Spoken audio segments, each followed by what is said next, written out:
இந்த ஏசாயா ஒரு மிகப்பெரிய தீர்க்கதரிசி. இவன் தேவனுடைய தீர்க்கதரிசி.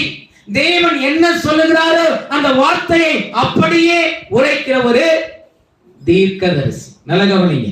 தேவன் இவன் மூலமாய் அநேக காரியங்களை வெளிப்படுத்தி இருக்கிறார். இந்த தீர்க்கதரிசி பாருங்க, தேவன் சொன்ன எல்லா காரியத்தையும் உரைக்கிற தீர்க்கதரிசி.